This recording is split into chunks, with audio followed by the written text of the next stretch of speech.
Welcome back, family, to another episode of the Clutch Talk podcast slash YouTube slash We Do It All. As always, I'm your host, John. Very happy to be here. And for the Celtics episode, I had to get a familiar face, a well-known face. I mean, he goes by many names. Some people know him as Halftime's Hoops. Some people know him as Reek Knows Hoops. He just knows hoops in general, man. So I had to bring my guy, Reek Knows Hoops, to talk about the Celtics. My dog, how you doing? I'm good, fam. I appreciate the warm intro, and I'm happy to hop on the channel again. It's been a minute, but yeah, let's talk some Celtics basketball, man. I'm excited. Yes, sir, man. Yes, sir. For the family out there, make sure you check out my boy Reek. Everything will be linked in the description down below. All his channels, social medias, everything. So just get at my guy. But like how he said, we're going to talk about the Celtics, man. Let's just go ahead and jump straight into it because we got a lot to talk about with the Celtics. Look, man. So finished the season 51-31. Finished as the second seed. I beat the Hawks in that first round. Beat the Sixers in that second round. Lost to the Heat in the Eastern Conference Finals. So my question to you, Reek, is as a Celtics fan, are you happy with the way the year went? No, nowhere near happy with the season, man, because we had aspirations to win the championship, being 2 games away the year before. And just the way that it ended was definitely very disappointing, especially being down 3-0 in that series against Miami, and gave ourselves an opportunity to come back and win. But then Game 7, Tatum was basically hurt from the jump, which really, I think, deflated the entire team. And just a little too much to overcome, man. You can't really expect to come back from down 0-3 and, put yourself in that position in the first place. So definitely a disappointing season, very up and down. Started off very hot, early on in the year. But as the year went on, I saw a lot of concerns, and they actually just started to come true in the postseason. Like, crunch time, I feel like this team really struggled all year long, and that really rang true in the playoffs, especially in that Miami series. But I think the good thing is, one thing Brad Stevens is always accustomed to and is always trying to do is get better. And we've already seen so far this offseason that the goal is to get better, even if it's trying to make tough moves like trading away Marcus Smart. So, I know Brad's not going to settle. I know this team's going to come back, better and hungrier. I think another year with Joe Mazzulla, too, is going to help him a lot because he kind of had to grow up fast because, I mean, people forget like 2 days before training camp, he was basically thrown into being the head coach of a basketball team. And he wasn't a full-time head coach until midway through the season. So it took him a long time to really gain that respect. And, going into his first playoffs, he had some low moments, but he also had some really good moments, some really good adjustments and calls. But, ultimately was just a little too short. But I think the good thing is you're young, your stars are still pretty young and they're still growing. So there's definitely going to be, a lot of deep playoff runs to come, especially next season. Yeah, man. We'll definitely get into Joe Mazzulla a little bit later. I'm a big fan of him personally, to be honest, but we'll get into that a little bit later. But what I want to ask you right now is like, this is as you were talking, this kind of came to my mind. I view the Celtics and the Bucks as similar teams, right? I mean, at least coming into the season, I had either the Celtics or the Bucks making it out of the East, so I view them as similar teams. So I kind of think about that whole like comments with like Giannis and the season being a failure and all that. And I kind of want to see like if you feel like that would apply for the Celtics, because I know in that sake, like he asked, like, yo, Giannis, like, is this season a failure? And Giannis, we all know he gave that crazy answer of like, oh, you don't get the promotion every single year. And in my opinion, it varies because when like if you're the New York Knicks, for an instance, I think they had an amazing season. You can't consider that a failure. But the Celtics and the Bucks, I had higher expectations for them. I thought one of the two was going to be in the finals. So for one to get knocked out in the first round, and another one to not make it there, I feel like I would lean on more of the side that it is a failure. But I wanted to ask you. Yeah, I didn't agree with Giannis at all. So, especially in their contests, like you said, they had championship expectations. They won a championship before. So the goal, especially if you have the best player in the world, is to at least put yourself in a position to win the championship each and every year. So I do that's why I said, I think this was not like a success of a season for Boston because we had those championship expectations. Just like you said you expected at least either us or the Bucks to be the team reaching the finals out of the Eastern Conference. It's different for like a team like, say, OKC. They didn't make the playoffs, but they overachieved. That's a successful season for them, even though they didn't win a championship. So like you said, there's definitely levels to it. But for teams like Boston, Milwaukee, you're expected to at least be competing for a championship. So to not get there, neither one of them to get there, definitely a failure of a season in my book. Yeah, I'm for sure right there with you. And then last question I want to ask you based on this last season is, does Danilo Gallinari change anything? Well, He's a solid player. yeah, Yeah, I feel like he would have helped like a little bit just because he's a vet, he can space the Mhm. floor. He's been in playoff situations before. Definitely could have helped in some aspects, especially like Grant Williams wasn't getting minutes at times, and him, Al Horford weren't really shooting the 3-point shot that well. Danilo's a pretty consistent 3-point shooter. I feel like he could have helped there, especially like in games where Al was just not shooting the ball well at all. He definitely could have came in, provided a different look. I don't know if that would have changed the outcome of the Miami series, but maybe he could have swung a game or two early on in the series, so it wasn't a 3-0 deficit like it was. Oh, man, yeah, I'm right there with you. But ultimately, you would say that the Heat still would have won that series. I think so. I think Miami won. Their shooters were knocking down shot after shot. Like Strus, Duncan, Vincent, those guys were not missing at all. So, I don't think it really would have changed that much. Yeah, I think Danilo Garnett is a good player, but unfortunately, I don't think he would have changed anything. I think still would have been Yeah, Heat representing out the East for the finals, man. There, but all right. 100%. I mean, the Celtics had a good, had a good season. I feel like they got some unfortunate injuries at a terrible time, and it didn't end up working out, but don't you worry, there's another season coming up. But let's talk about the off season, right?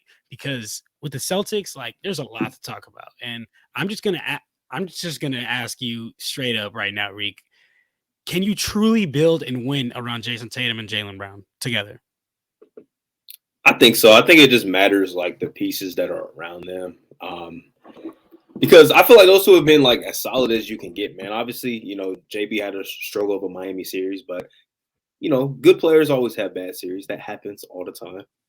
So I wasn't really worried too much about that. And I think Tatum's really ascended himself into being, a big time performer in the playoffs. Even though he did have his games where they were low, he also had moments like, game 7 against Philly, the late stretch in game 6, to where he like really looked like a superstar. And he had stretches in the Miami series as well. He looked really good in those final, 3 games or so. So I definitely think you can build around them. You just have to be very strategic about the pieces that you put around those guys. And it has to be very consistent pieces, guys that are locked in on the defense side of the floor. And also another guy that can, maybe take some of the pressure off of those two because they are asked to create so much offense. It's really ran through those two like heavy and everybody reacts off of those two guys. So getting a third guy, I think is definitely key and just getting some just steady guys that can kind of like settle things down. That's why I really wanted to see Brogdon at least play a little more on the ball point guard with those guys. I felt like when Brogdon was in the game, it was more so, he's in with the second unit or he's in with like JB, and he's just kind of like reacting off of Jaylen Brown, so playing more off the ball. I like to see Brogdon on the ball more because he's a smart basketball player, doesn't make a lot of mistakes, super efficient, and I think he can just help settle those guys down when it gets a little bit erratic sometimes. Yeah, I am in agreement with you for Malcolm Brogdon. I'm not gonna lie. I mean, I that's why when that trade first went through, I was like, y'all traded away Malcolm Brogdon. Wasn't y'all asking for a true point guard? Like, here's your true Yep. point guard. So, and for their sake, good that Malcolm Brogdon didn't end up going. But to answer the question, and I'm gonna be honest, brother. Like for a long time, like I really did think so. I really did think so. And I also want to add this. I think Jaylen Brown, and I may catch some heat for this. I think Jaylen Brown and Jayson Tatum are 1A players. There's not a 1B in that. Like I think Jaylen Brown's a 1A and Jayson Tatum's a 1A. And this is a very rare situation. Most teams there's a 1A, 1B type player. But I like there's nights where Jaylen Brown is the number one guy, and I'm like, okay, wow, maybe this team should be built around him. And there's other nights where I'm like, man, nah, but Jayson Tatum, he's just got the finesse, he's got the style, the power, like all of that. So like I think they're both 1A guys. With that being said, that's why I think they should each individually have their own team and have like a 1B guy under them. I think this 1A thing. I don't know if it's gonna work, to be honest. Also because like they're very similar players, right? So whoever like, and I mean build, like what they can do, height and all that, like they're relatively around the same like player. So like defenders who can stay. I mean, there's not a lot of defenders who can stay with Jayson Tatum, but you understand what I'm saying. That's defenders who can match up with them. I'm talking about height. I'm talking about athleticism. I'm talking about, they're not going to get scraped on defense. Defenders who can stay with Jaylen Brown can usually stay with Jayson Tatum as well. So on those switches, the Celtics can't really get a mismatch and then exploit it. For example, right? just Jamal Murray and Nikola Jokic. This last year, like this last season that they just had, was ridiculous. They ran through the entire league, and if you look at a lot of what they did, is just simply getting that mismatch, whether it be Jokic getting the smaller man on him or Jamal Murray getting the big on him, and then just swinging that ball, exploiting the mismatch. I also look back to the 2020 Lakers team with LeBron and AD. Literally all they did was run pick and rolls until they get a favorable matchup and then exploit that matchup. I just don't know if you can really do that on the Celtics right now with the fit of Jaylen Brown and Jayson Tatum. And then on top of that, you talk about the team movement, the fluidity. I feel like there's none in clutch moments. Like literally every other player is just like, all right, Jaylen Brown and Jayson Tatum, what are they gonna do? And they just like watch them. Which, don't get me wrong, sometimes you need to be able to put the ball in your 1A guy's hand and say go. But then you have, in this case, let's say you give it to Jayson Tatum. Then you have a Jaylen Brown, 1A player, just standing there watching, doing absolutely nothing. So I think it's tough. And then my last reason why I don't think that they should continue to do this is because it's going to be wildly expensive, man. Jaylen Brown is extension eligible, 5 years, $295 million this coming up. Jayson Tatum is going to be extension eligible at the end of next year, 4 years, $318 million. Now, just between two guys, that's $613 million. Like, that's crazy, because you're paying for 2 1A guys. That's what I'm saying. And you're paying all this money to not be able to have cap space to be able to bring in these role players that you need, right? And I don't know if it's going to work. So me personally, as crazy as it sounds, I don't know if I keep running it back, to be honest. Yeah, it's definitely more difficult to build a duo, especially like when you factor in the money that you're talking about too. That's why I'm interested to see, like Brad Stevens is saying all offseason, like, re-signing JB is probably number one right now. I'm interested to see if that's a bluff or not, if he's really like thinking about that, or if they're even wanting to offer him the entire max, because that's a lot of. I've been saying, I said on 3 Point Weekly, I've been saying to my friends, there's only maybe like 10 players in the world, maybe, that you should give $295 million to play basketball. Man, maybe 10 players, and Jaylen Brown's not really on that list for me. So that's asking a lot. Yeah, like schematically too, I do understand what you're saying too, like late game situations, running a pick and roll between those two. I feel like another thing, like they didn't really do that a lot anyways. Like they didn't even attempt it, which I would like to at least see it attempted in late game situations. It was always just Jayson Tatum 1-on-1, or you get a screen from Marcus Smart or something like that. So I would like to see that. Maybe Porziņģis provides a different look. Maybe that will provide a different look too, but we'll see. But it's tough to build a wing duo championship center team. Like the last time we saw that was like Braun and D Wade, but that's a totally different type of duo. LeBron's one of the best players ever, if not the best player ever. So it's completely different. That's why that worked, is because LeBron's so good and D Wade was able to take a true back seat. And I feel like sometimes with Jaylen Brown, Jayson Tatum, it seems like there's nights where guys don't really know which is the guy. So I see what you're saying, like why it seems like it can be like a 1A type of situation instead of there being like a real set number two and this guy's the best guy on the floor. Yeah, man. I mean, I think just be able to have a pecking order on any team in the league is I think it's it's ideal, just in case when certain situations come. It's not like who we going to, you know who your guy is. But that was also a great point that you made about not too many wing duos have won a championship together since that Braun and D Wade wing duo. So that's an absolute great point. And you also perfectly transitioned us to the next point. You talked about Kristaps Porziņģis, man. The Celtics landed Kristaps Porziņģis, sent Marcus Smart away. And there was the 3-team trade where Tyus Jones went to the Wizards. But I guess just focusing on the Celtics side of things, how do you feel about that trade? And then also going into the offseason, with that trade in mind, what are some pieces you're looking to do? What are some things you're looking to do? Yeah, when I first saw the reports, I don't know if you even saw me tweet about it, but my reaction was like, why? Like, why would we go get Porziņģis? But then I talked to some people, and it started to make more sense. Like, I see why. Al Horford's either going to be in a different role next season, or might be off the team. So you kind of need that replacement. And even though KP doesn't provide like the same defensively as Al Horford, he's like twice the player Al Horford is offensively right now. So that's a big upgrade. And like I mentioned earlier, like this could be like an actual number 3 guy, which this team has not had, in this current iteration with, Brown and Tatum being all NBA caliber players. So it's definitely going to be a different look. It's going to be interesting if KP can stay healthy, one, because that's been one of the biggest issues for him over his career, and see him in a number 3 role, which we haven't also seen, like as him being the third guy on the team. I think that can be good for him because he's always had these expectations, like since playing with Luka, like we need him to be an all-star number 2 guy.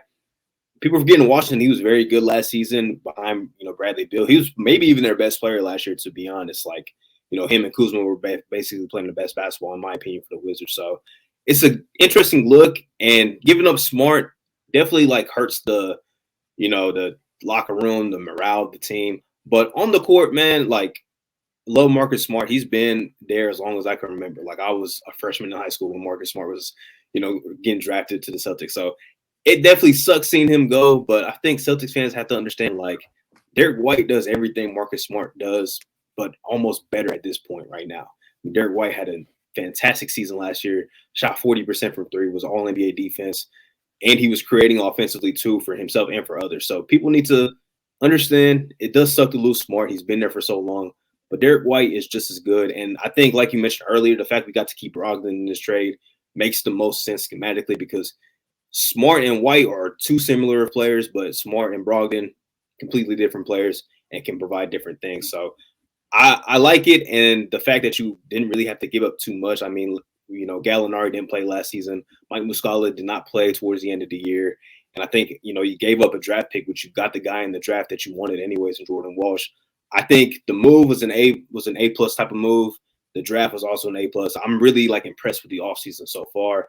And I don't know what else you can do really this offseason. We mentioned Jaylen Brown. If something's on the table where you can get better and that involves trading him, then definitely do it. But I don't know what would be out there for this team to get better right away. So I'm expecting JB to get the extension. And, Grant Williams might be on the way out, which I think is fine because we probably can't afford him anyways. But that's where guys like Jordan Walsh and, others come in. I would just like to see maybe just another guard because Peyton Pritchard's also probably on the way out too. So see another guard, somebody that can just, if maybe Brogdon has to miss some games, we got another guy that can step up and fill those minutes. But I don't really I feel like this is the big move. I hope that there are more moves out there for Brad Stevens to make.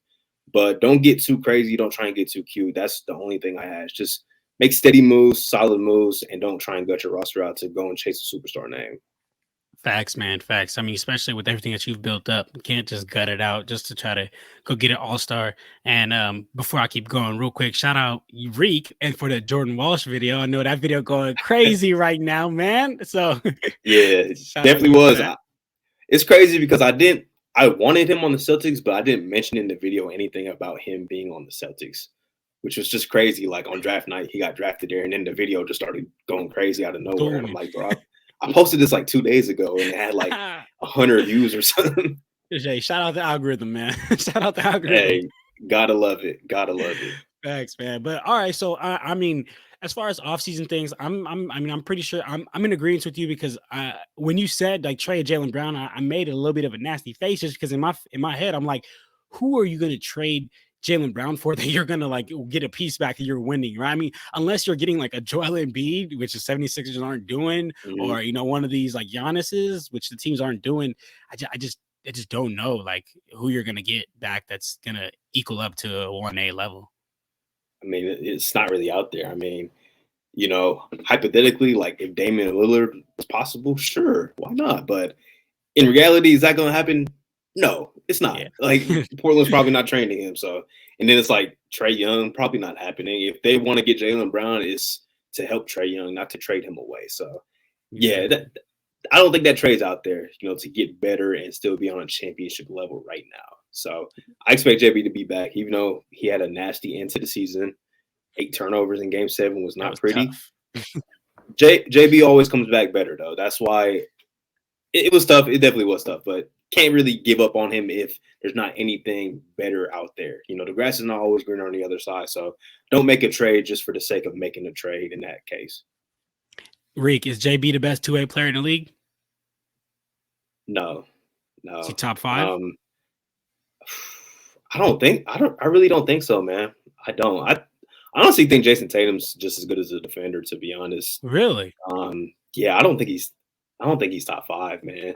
You gotta think Embiid, Giannis, Anthony Davis, probably throw Jimmy Butler in there. His Yeah. defense is still pretty high.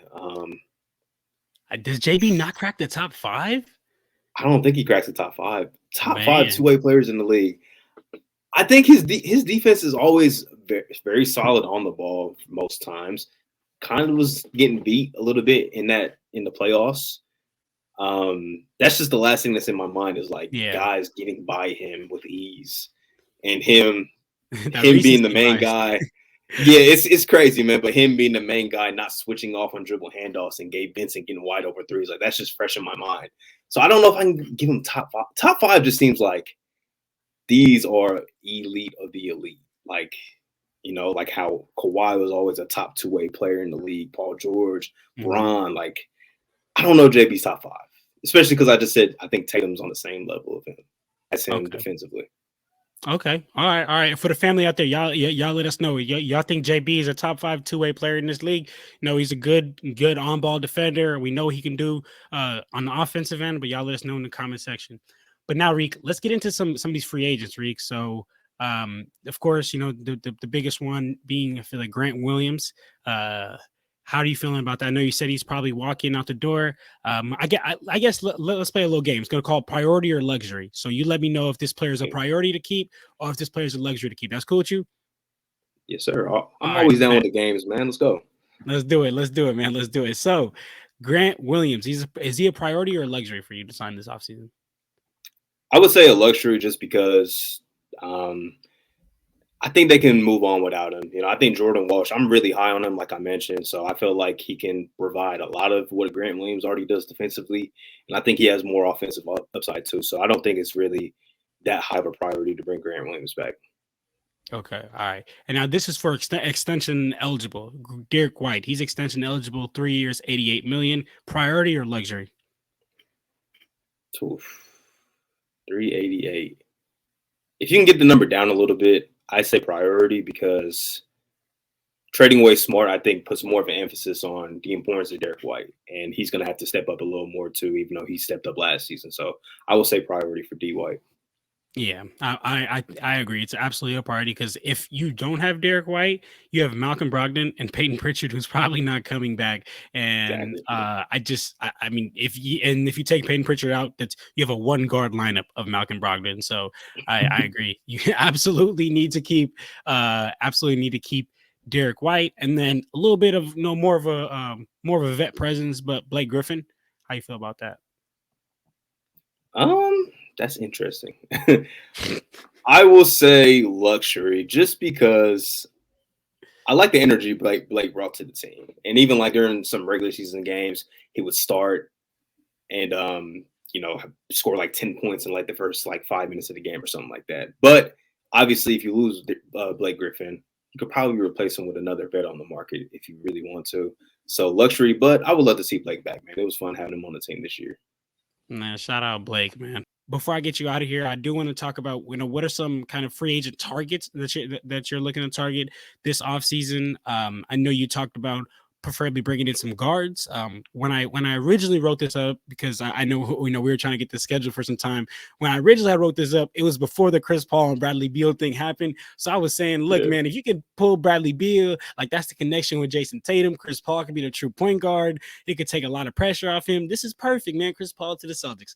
Didn't happen. Bradley Beal didn't happen. So now we have some other choices out there. Maybe not as great as the choices, but who are you looking for some free agent targets coming into the season? Bro, Chris Paul would have been perfect if he got bought out. Like I would have loved that, but I obviously didn't want to like have to pay all that money for him at the same time. So definitely makes sense. I've been looking at the Wizards backcourt or at least point guard rotation a lot, and they got a lot of guys, especially with Tyus Jones coming in, that I would like to see the Celtics try and get one way or another. And either Monte Morris or DeLon Wright, I think would be very, very solid options, man. I would really like DeLon Wright because he's more affordable, and I think he even brings a lot more, maybe a little more to the table as far as like his defense. He's been one of the most underrated guard defenders, I think, in the league over the last few years. So not flashy names, obviously, but those are the type of guys that I'm really looking at that I would hope that Brad Stevens will be able to bring in. But DeLon Wright's definitely like the top guy that I would like, just to strengthen that guard rotation. And if like Brogdon has to miss time or Derek White has to miss time or whatever, you got another guy that can come in, provide some solid playmaking, really good defensive guard, and really just be steady off of that bench. I like that. I like that pickup a lot. I was looking at the free agents. I had thought of these these three. First being Josh Hart. I think Josh Hart would fit like perfect into what y'all got going on. He could defend. If like how we mentioned, if for whatever reason Derek White or Malcolm Brogdon isn't there, he can step up. He can be that point guard to kind of bring the ball down court. But he can also play very good off ball too. He doesn't need the ball in his hands to be effective. Another player just to bolster the shooting off the bench. That's Seth Curry. We know what a great shooter he is. And then this right here would be a little bit of a price tag. So I don't know if the Celtics want to go down this route, but I was thinking, I mean, if you're looking for a point guard who can shoot, who can fill the role you need, Fred VanVleet. How you feel about that? That would be great. I don't think we could afford him. Yeah. Especially with JB's extension. I don't think we'd have the money, but that would be amazing. Seth Curry was another name that I've been like keeping an eye on because, like you said, Seth Curry is a perennial 40% three-point shooter. Probably not back in Brooklyn. He probably wants to play for a team that's trying to, actually contend. And I think he would be a perfect fit because I just think another thing, like I mentioned earlier, is just like three-point shooting was very spotty in the playoffs, and you need guys that can shoot the three-point shot consistently. And the only like real shooter we had on the team was like Sam Hauser, but he wasn't getting minutes obviously because they want to put him into the fire on the defensive side of the floor if he's not hitting shots too. So Seth Curry would be amazing. I really do like that pick too. But I think Steph Curry would be great. But all right, brother. All right, so look, we're gonna drop this before free agency starts. So I should have probably said this at the top of the pod, but it is June 26th, y'all. So I know we 27 minutes into it, but it's June 26th. But I'm gonna be dropping this before free agency. So is there any move you want to try to call before it happens? Particularly with the Celtics. I mean, you could talk about any move, but particularly with the Celtics. Any move that's gonna happen. That's tough. Any move you want to call early or anything like that? You think that the Celtics are gonna do? Okay. For Boston, everything I said earlier, like I think Grant Williams is gone. Okay. I think Grant's gone. And I think Boston finds a way to get either DeLon Wright or Monte Morris, but I want to more lean towards DeLon Wright. I think that happens. Some predictions. Let me get spicy real quick. Okay. I think Chris Middleton's gone. I don't think he's going back to Milwaukee. Ooh, okay. I think he opted out. I think somebody's going to throw him a bag, like a real deal bag. They might be a mid-team or what, but I think somebody's going to throw him a bag and he's going to take it, man. I think he's going to take it. But I think that means Brook Lopez will go back at the same time. So, tough. Do I have another one? Jeremy Grant to the Sacramento Kings. That's my last one. Jeremy Grant to the Sacramento Kings. I like that a lot, actually. That makes the mid Sacramento Kings a little bit better. Yeah, a team that was a feel-good story last year, got to Game 7 against the Warriors. I think that puts them a little forward, man. Gets them a real wing. Harrison Barnes wasn't great for them towards the end of the season. So I think Jeremy Grant takes them from being a feel-good story to an actually like really good team that's going to be good for the next few years. I like that, man. So y'all heard it here first, man. So when it happens, make sure you come back to the Celtics off-season plan episode and check it out, man. Check it out.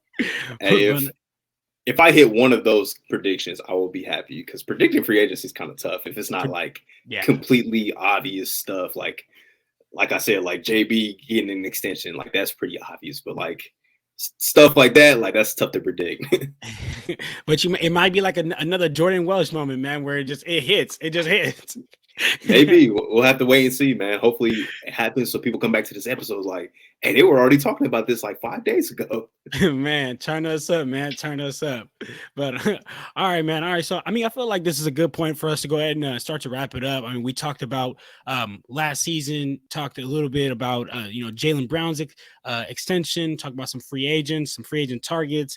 But, Breek, before I get you out of here, I do got to get your full, honest opinion on Joe Mazzulla. I know we talked about it at the beginning of the pod, and I agree. He was put in a tough situation, but he also made a lot of like crazy mistakes that like coaches and even regular people are like shaking their head at. Like, what? So talk to me as a Celtics fan. How you feel about Joe? Gosh, yeah. I mean, during the regular season, obviously it was all fun. You know, we won like 50 plus games. It was fun. But once the playoffs started, like you said, a lot of just critical mistakes. But I've been trying my best to like, even though there are tweets all over my Twitter page criticizing the guy, just bashing him, just slandering his name.